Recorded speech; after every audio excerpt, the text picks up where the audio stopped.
اللہ ولی الذین آمنوا یخرجهم من الظلمات الى النور والذین کفروا اولیاؤهم الطاغوت یخرجونهم من النور الى الظلمات۔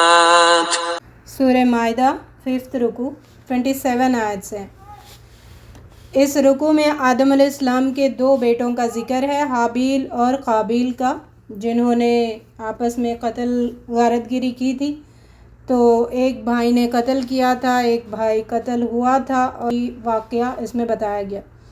آدم کے 2 بیٹوں نے قربانی کی، ایک کی قربانی کو قبول کیا گیا، دوسروں کی نہ کی گئی۔ اس نے اپنے بھائی کو قتل کیا اور ان لوگوں میں شامل ہوا جو نقصان اٹھانے والے ہیں۔ اللہ کے حکم سے ایک کوا آیا جو زمین کھودنے لگا، یہ دیکھ کر بہت پچھتایا کہ میں اس کوے جیسا بھی نہیں ہوں۔ اپنے بھائی کی لاش چھپانے کی تدبیر نکال لیتا۔ جس نے کسی انسان کو بغیر حق قتل کیا، اس نے گویا تمام انسانوں کو قتل کر دیا۔ جس نے کسی کو زندگی بخشی، اس نے گویا تمام انسانوں کو زندگی بخشی۔ انسانی جان کی اہمیت یہاں پہ واضح کی جا رہی ہے۔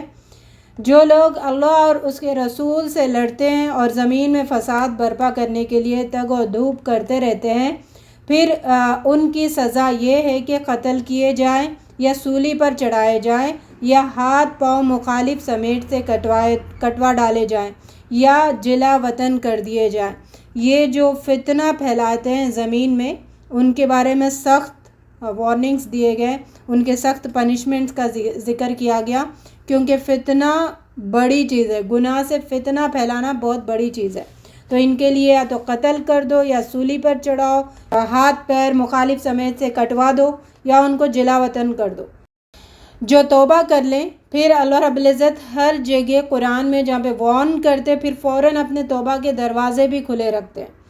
تو جو توبہ کر لے قابو میں آنے سے پہلے تو ان کی توبہ قبول کی جائے گی۔ آگے بتایا گیا رکوع 6 آیت 35، اس میں وسیلے کا ذکر ہے، اور وسیلہ کہتے ہیں قربت، قریب ہونا۔ یہ اللہ کے احکام اور حدود کی پوری پابندی کرنے سے حاصل ہوتی ہے۔ تو اللہ کے قریب جانا ہے، وسیلہ تلاش کرنا ہے، تو اللہ کے سارے باتوں کو مانو، اللہ کے حدود میں زندگی گزارو، تو پھر ہم اللہ کے قریب ہوتے جائیں گے۔ تو جو معاشرے میں علماء سو نے اس کے غلط طریقے لوگوں کو سکھا دیے۔ کتاب اللہ اور شریعت کو مضبوطی سے تھامنے سے قربت حاصل ہو سکتا ہے۔ فوز و فلاح کے لیے خدا ہی سے ڈرو تو اس کی قربت حاصل ہوگی۔ اللہ رب العزت جو جائز وسیلے ہیں ان کو تلاش کرنے والوں میں ہم سب کا شمار فرمائے۔ اے اہل ایمان، اللہ سے ڈرو اور اس کی جانب میں باریابی کے ذریعے تلاش کرو اور اس کے راستے میں جد و جہد کرو۔ یہ وسیلے کے راستے ہیں۔ جن لوگوں نے کفر کا رویہ اختیار کیا ہے، اگر ان کے قبضے میں ساری زمین کی دولت ہو اور اتنی ہی اور اس کے ساتھ ہو تو وہ چاہیں گے کہ اسے فدیے میں دے دے تاکہ روز قیامت کے عذاب سے بچ جائیں۔ تو اتنی ذلت ہر چیز دینے کے لیے انسان تیار ہو جائے گا، لیکن کوئی چیز وہاں پہ قابل قبول نہیں ہوگی، وہ بچ نہیں سکیں گے، انہیں دردناک سزا مل کر رہے گی۔ جو عورت چور ہو یا مرد، دونوں کے ہاتھ کاٹ دو، چوری کی سزا ہے۔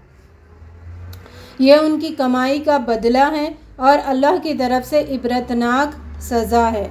اللہ غفور الرحیم کی شان دیکھے، جہاں گناہ پر پکڑ کا ذکر ہوتا ہے پھر فوراً اپنی رحمت کے بھی دروازے کھلے رکھتا ہے۔ تو یہاں پہ چوری کی سزا بھی سنائی، پھر آگے بتایا گیا اگر تم معافی مانگ لو، پلٹ آؤ تو اللہ تعالیٰ معاف کرنے والا غفور الرحیم ہے۔ اے پیغمبر، تمہارے لیے باعث رنج نہ ہو وہ لوگ جو کفر کی راہ میں بڑی تیز گامی دکھا رہے ہیں۔ منافق اور یہودی لوگوں سے کہتے ہیں کہ اگر تمہیں یہ حکم دیا جائے تو مانو، نہیں تو نہ مانو۔ انہیں اللہ کی گرفت سے بچانے کے لیے تم کچھ نہیں کر سکتے۔ یہ چال بازیاں تھیں ان کی اور لوگوں کو بھٹکانے کی باتیں تھیں کہ اس قسم کی بات اگر بول رہا ہے وہ تو پھر وہ صحیح ہے، اگر نہیں ہے تو پھر پہلے سے مطلب مائنڈ پریپیئر کروا کے لوگوں کو بھیجتے تھے۔ تو تو یہ حق نہیں ہے، اور ماننے والا سننے والا بھی دلیل کو دیکھنا چاہیے، حق کے راستے کو دیکھنا چاہیے۔ آگے بتایا گیا جھوٹی باتیں کرنے والے، جاسوسی کرنے والوں کا فیصلہ انصاف پر ہی کرنا، یعنی یہود تم سے کیوں کر فیصلہ کروائیں گے جبکہ ان کے پاس توریت موجود ہے؟ تو یہ اپنی مرضی کے فیصلے کروانے کے لیے جو شریعت میں ان کو پسند نہیں آتی تھی، جو ان کی شریعت میں ہے، تو نبی صلی اللہ علیہ وسلم کے پاس آ کے اپنے من کے فیصلے حاصل کرنے کی کوشش کرتے تھے، جس کی یہاں پر روشنی ڈالی گئی کہ آپ کیوں کریں گے جبکہ ان کے پاس ان کی شریعت میں اس کے فیصلے موجود ہیں۔ رکوع 7، ہم نے توریت نازل کی جس میں ہدایت اور روشنی تھی۔ سارے نبی اسی توریت کے قانون کے مطابق ان یہودیوں کے معاملات کا فیصلہ کرتے تھے، اس طرح ان کے علماء اور احبار بھی۔ جو لوگ اللہ کے نازل کردہ قانون کے مطابق فیصلہ نہ کریں وہی کافر ہے۔ اب اپنی زندگیوں میں دیکھیں کہاں کہاں پر اللہ کے خلاف ہمارے فیصلے ہوتے ہیں اور کہاں کہاں پر اللہ اور رسول کے آگے بڑھنے کی ہم کوشش کرتے ہیں۔ 41 سے 50 آیت تک، یعنی یہ کمپلیٹ رکوع نمبر 7 میں منافقین اور یہودیوں کی ملی جلی بھگت کی طرف اشارہ کیا جا رہا ہے، جو انہوں نے شرعی احکام کے قوانین بالخصوص تعزیرات اور حدود کی گرفت سے بچنے کے لیے ایک دوسرے کو پلان کے تحت بنانے کی کوشش کی، ان کی چال بازیوں کا یہاں پہ ذکر کیا جا رہا ہے۔ اس کے بعد ہم نے عیسیٰ کو بھیجا جو توریت کی تصدیق کرنے والا تھا، اور ہم نے اس کو انجیل عطا کی جو توریت کی تصدیق کرنے والی تھی۔ ہمارا حکم تھا کہ اہل انجیل اس قانون کے مطابق فیصلہ کریں جو اللہ نے نازل کیا ہے۔ جو لوگ اللہ کے نازل کردہ قانون کے مطابق فیصلہ نہ کریں وہی فاسق ہے۔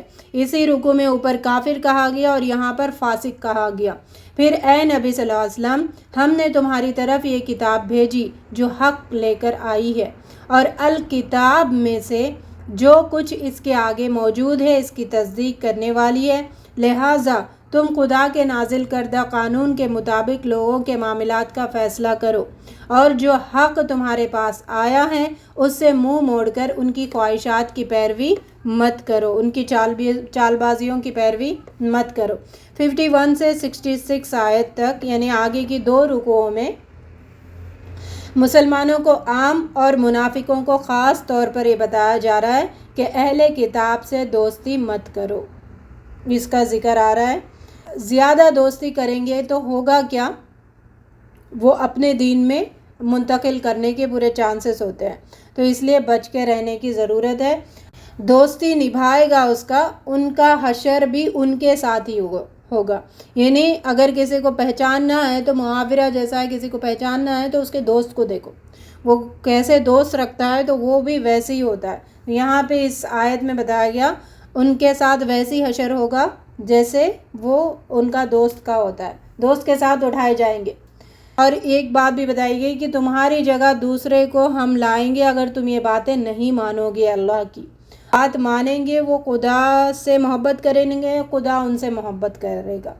اور جو دین کا مذاق اڑاتے ہیں، مذاق اڑانے والوں کے ساتھ مت بیٹھو۔ غیرت یہاں پہ دلوائی گئی کہ بھائی تم بیٹھ ہی کیسے سکتے ہو ایسے محفلوں میں جہاں پر دین کا مذاق اڑا جائے، اور جو دین حق پر مبنی ہے، اللہ کا کلام ہے، تو غیرت کو جگاؤ اور ایسی حرکتیں مت کرو، وہاں سے اڑ جاؤ۔ یقین رکھنے والوں کو خدا کے حکم سے سچا اور اچھا حکم کس کا ہو سکتا ہے؟ اے اہل ایمان، یہودیوں اور عیسائیوں کا اپنا رفیق نہ بناؤ، یہ آپس میں ایک دوسرے کے رفیق ہے۔ اگر تم میں سے کوئی ان کو رفیق بناتا ہے، دوست بناتا ہے، تو اس کا شمار بھی انہی میں سے ہے۔ اللہ تعالیٰ جب مسلمانوں کو فیصلہ کن فتح دیں گے یا کوئی بات اپنی طرف سے ظاہر کر دیں گے تو اس وقت منافق اپنے نفاق پر جیسے دل میں جگہ دیے ہوئے نادم ہو جائیں گے۔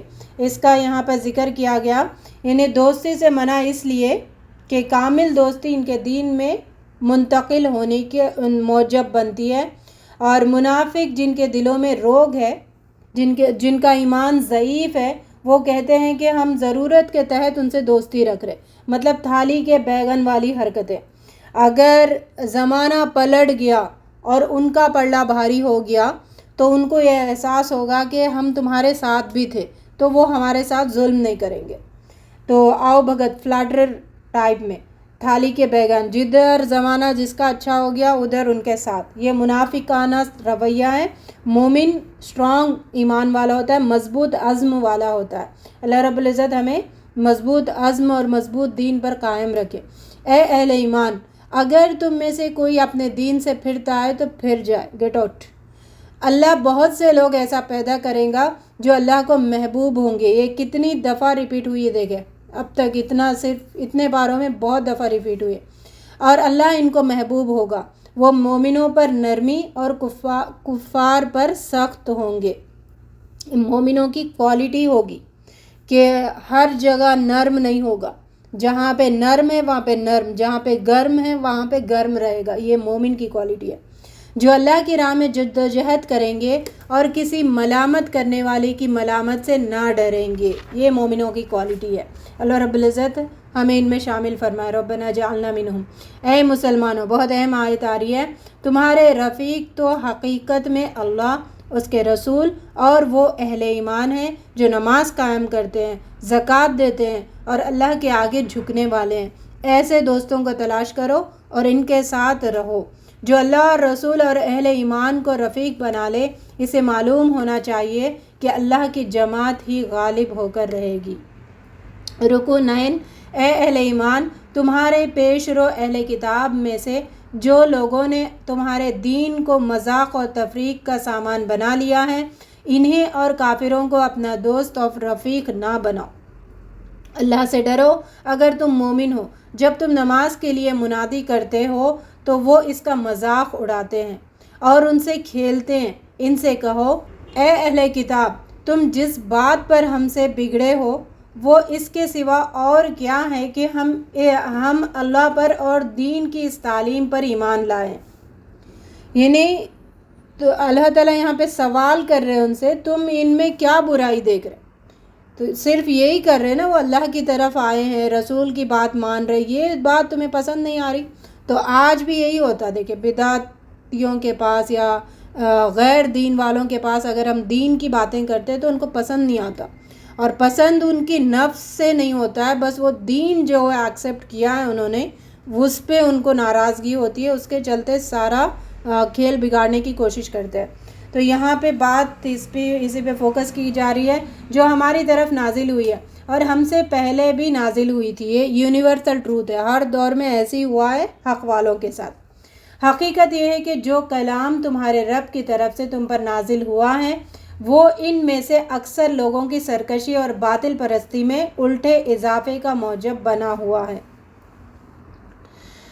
آیت 60 سے 65 میں بتایا گیا، خدا کے یہاں برتر جزا پانے والے وہ لوگ ہیں جن پر لعنت ہوئی ہے، اللہ غضبناک ہوا ہے، پھر ان کو بندر اور سور بنا دیا گیا۔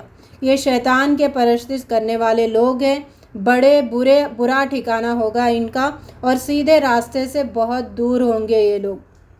اور منافقوں کا حال، دل میں کفر لیے ہوئے آتے ہیں مسلمانوں کے پاس اور کفر ہی لے کر واپس چلے جاتے ہیں۔ تو اپنا محاسبہ کرے، ایسا تو نہیں ہے کہ ہم دین کے محفل میں بیٹھ رہے، کفر کے ساتھ بیٹھ رہے اور کفر ہی لے کے واپس جا رہے، ایمان کی روشنی نہیں لے رہے، ایمان کا نور نہیں لے رہے، کہیں ایسا تو نہیں ہے؟ اگر ہے تو پھر یہ منافقوں کی کوالٹی ہے۔ یہ لوگ گناہ زیادتی اور حرام کھانے والے لوگ ہیں، ان کے علماء بھی انہیں نہیں روکتے کیونکہ وہ علماء سو ہے، اللہ کے ہاتھ بندھے ہوئے ہیں۔ اس بات کے بدلے ان پر اللہ تعالیٰ نے لعنت کی ہے۔ یہ یہودیوں کا کہنا تھا، ہم سے کیوں مانگ رہے کہ اللہ کے ہاتھ بندھے ہوئے ہیں، نعوذ باللہ، تو اس بنا پر ان پر لعنت کی گئی ہے۔ یہ فسادی ہے، ان پر قیامت تک کے لیے گمراہی ڈال دی گئی ہے۔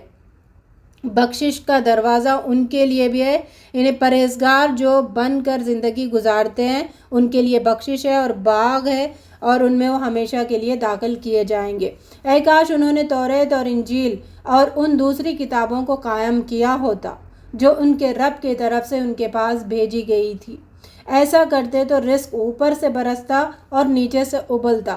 تو مسلمانوں کو بھی یہ کہا جا رہا ہے تم اس کو پکڑو گے، قائم کرو گے تو تمہارے لیے بھی رزق اوپر سے برستا، نیچے سے ابلتا۔ رکوع 10 67 آیت۔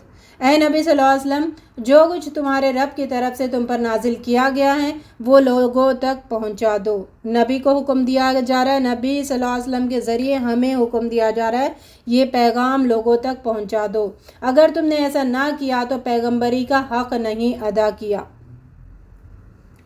یعنی امتیوں کو بھی کہا گیا کہ اس کو قائم رکھو ورنہ کامیاب نہیں ہو سکتے۔ یہ کتاب اکثر کے کفر میں بڑھائے گی اور اکثر کے ایمان میں ایمان کا اضافہ کرے گی۔ مسلمان ہو یا یہودی، صابی ہو یا عیسائی، جو بھی اللہ اور روز آخر پر ایمان لائے گا، نیک عمل کرے گا، بے شک اس کے لیے کسی رنج و خوف کا کوئی مقام نہیں ہے۔ بنی اسرائیل اللہ کے کیے ہوئے عہد سے پھر گئے، سرکشی کی، پیغمبروں کو جھٹلایا اور قتل کیے، اس کے مغضوب ہوئے۔ مغضوب علیہم جو 3 لوگوں کا ذکر تھا، اس وجہ سے مغضوب ہوئے۔ اہل کتاب سمجھتے تھے کہ کوئی پکڑ نہیں ہونے والی۔ اللہ تعالیٰ نے اندھے اور بہرے بس قانون بنا دیے، بس دنیا ایسی چلتے جیسے ایتھسٹ کی تھنکنگ ہوتی ہے، کوئی چیز نہیں ہے، بس ایسے چلے گا، زمانے کی گردش ہے۔ پھر مہربانی کی اللہ نے، پھر وہ بھٹکے، یعنی جیسی جیسی حرکتیں ان کی ہوتی تھی اللہ تعالیٰ معاف کرتے تھے، پھر مہربانی کرتے تھے، پھر وہ گمراہی میں مبتلا ہوتے تھے، اس لیے مغضوب علیہم بنائے گئے۔ کچھ لوگوں نے کہا کہ مسیح ابن مریم ہی اللہ ہے، نعوذ باللہ، حالانکہ مسیح علیہ السلام نے ایک اللہ کی دعوت دی تھی۔ کچھ نے کہا اللہ 3 میں کا ایک ہے، حالانکہ ایک خدا کے سوا کوئی خدا نہیں ہے۔ اگر ان باتوں سے باز نہیں آتے تو تمہیں توبہ کی توفیق نہیں ہوتی، اگر تم باز آتے تو توبہ کی توفیق تمہیں ملتی اور خدا بخشنے والا موجود ہے۔ مسیح علیہ السلام ابن مریم بس ایک رسول تھے، اس کی ماں ایک راست باز عورت تھی، وہ دونوں کھانا کھاتے تھے۔ یہ ثابت کرتا ہے کہ وہ بندے ہیں، خدا نہیں ہے، خدا کھانا نہیں کھاتا۔ پھر شرک کی تردید کی جا رہی ہے۔ مریم علیہ السلام اور عیسیٰ علیہ السلام کے ذکر کے بعد نفع اور نقصان کا اختیار نہ رکھنے والوں کی عبادت تم کیسے کر سکتے ہو؟ یعنی نہ عیسیٰ علیہ السلام کچھ نفع نقصان کے مالک ہے، نہ مریم علیہ السلام، تو نفع نقصان جس سے نہیں ہو سکتا اس کی تم عبادت کیسے کر سکتے ہو؟ اللہ کے قبضے قدرت میں نفع و نقصان ہے، لہٰذا تم اسی کی عبادت کرو۔ اے اہل کتاب، تمہارے غلط تصورات نے تمہیں گمراہ کیا اور پھر بہتوں کو گمراہ کیا اور سیدھے راستے سے بھٹک گئے۔ رکوع 11۔ بنی اسرائیل سرکش ہو گئے تھے اور زیادتیاں کرنے لگے تھے، انہوں نے ایک دوسرے کو برے افعال سے ارتکاب سے روکنا چھوڑ دیا، برے کاموں کے ارتکاب سے روکنا چھوڑ دیا۔ داؤد علیہ السلام اور عیسیٰ علیہ السلام کے زبانی ان پر لعنت کی گئی ہے، بنی اسرائیل پر، ان کی نافرمانی کی وجہ سے، حد سے تجاوز کرنے کی وجہ سے۔ برا طرز عمل تھا جو انہوں نے اختیار کیا۔